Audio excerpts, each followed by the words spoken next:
here today to announce 3 separate cases highlighting the ongoing threat posed by Chinese economic espionage and research theft in the United States. First, the arrest today of a Harvard University professor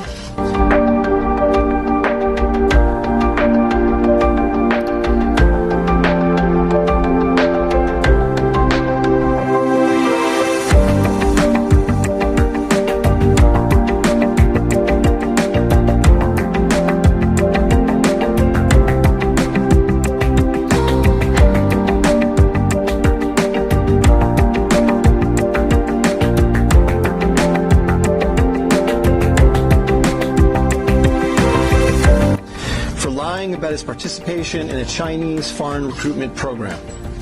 Second, this morning we have unsealed a separate indictment of a Chinese national working as a scientific researcher at Boston University who failed to mention on her visa application that she is also a lieutenant with the People's Liberation Army. Finally, this office has indicted another Chinese national for trying to smuggle vials of biological material out of the United States to China and lying about it to federal investigators. That defendant, whose entry to the United States had been sponsored by Harvard University, was a cancer researcher at a lab at the Beth Israel Deaconess Medical Center.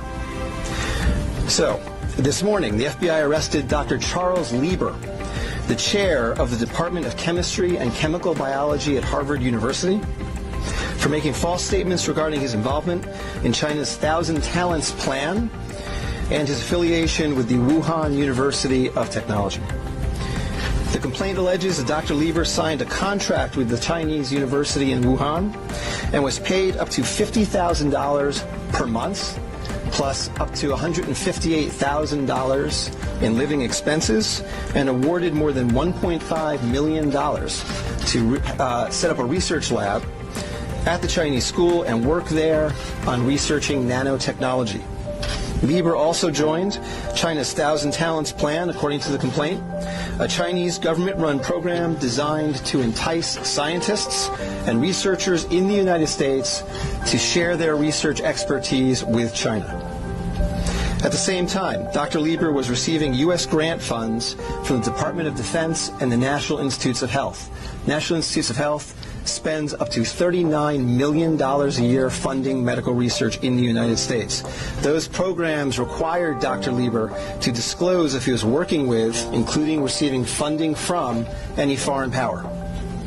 When questioned, Lieber hid his involvement with the Chinese entities, including specifically disavowing any connection to China's Thousand Talents Plan.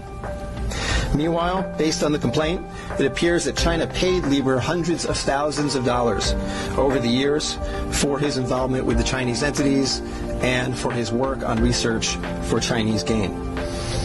Also today, a federal grand jury indicted Yanqing Ye, a Chinese national, with lying on her J-1 visa application, making false statements to Customs and Border Protection, conspiracy, and being an unregistered agent of the People's Republic of China.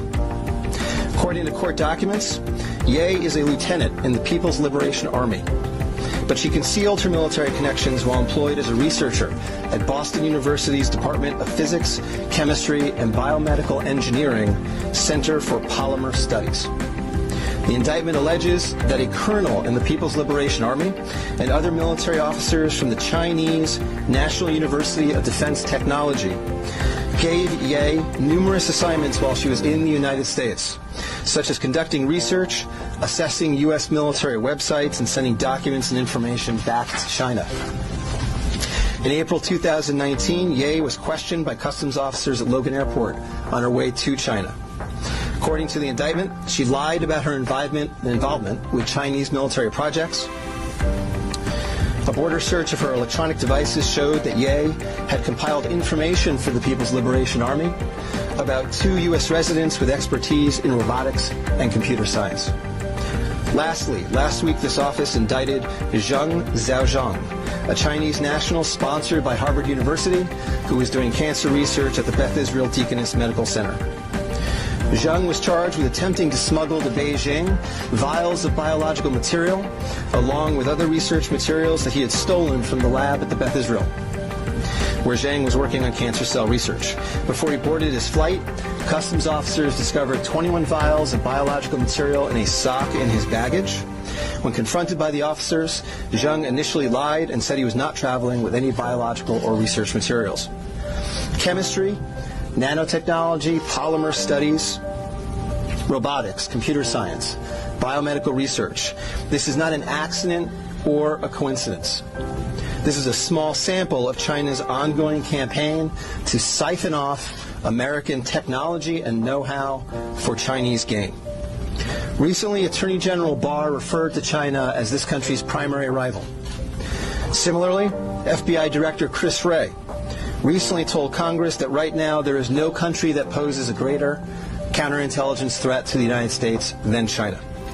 Through the use of not only traditional intelligence officers, but academics, researchers, its own private citizens, China is engaged in a massive, long-term campaign to steal U.S. research and technology for its own uses. As demonstrated by these cases, on the academic side, the Chinese government uses partnerships and exchanges with U.S. schools and research institutions to access cutting-edge research and equipment. Obviously, most visiting Chinese academics and researchers are here to work in good faith in U.S. institutions, but some of them are not.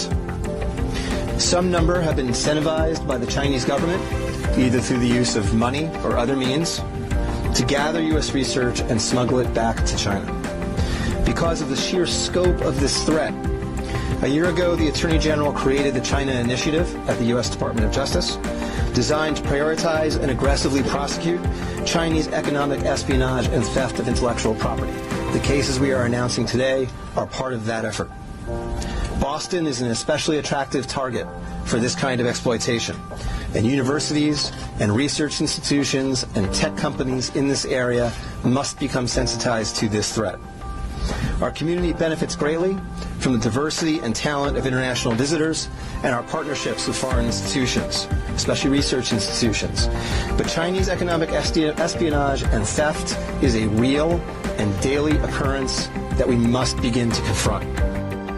As the world struggles to contain the new virus, a new speculation from the Chinese scientists who believe it may have originated at a research facility not far from the Wuhan fish market.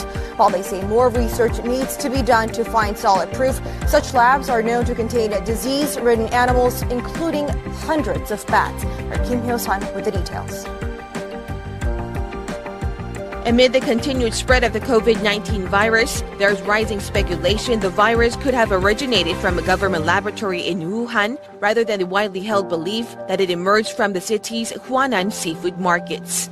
Citing a report published by Chinese scientists, a Chinese-language newspaper published in Hong Kong, Mingpao, and the British daily The Mirror explained Sunday that the Wuhan Center for Disease Control, or WHCDC, could have spawned the contagion in Hubei province. According to the report penned by Bo Tao Xiao and Lei Xiao of the South China University of Technology, the research lab, which is only 280 meters away from the Huanan seafood market, kept disease-ridden animals, including more than 600 bats. It stated that while it's plausible the virus was leaked from the lab and contaminated initial patients in this epidemic, more solid evidence is required through future study. The report also raised a possibility that the Wuhan Institute of Virology could have leaked the virus while it was carrying out tests involving Chinese horseshoe bats. Against such a backdrop, an article published by the Washington Times late last month is garnering attention as it raised the possibility that the disastrous outbreak could be the accidental result of biological weapons research. This comes as a renowned law professor at Tsinghua University in Beijing, Xu Jianren, is known to be missing after publicly condemning Chinese President Xi Jinping for failing to contain the spread of the virus at an early stage. He even added the condemnation could be the last message of his life. Kim Hyo-sun, Arirang News.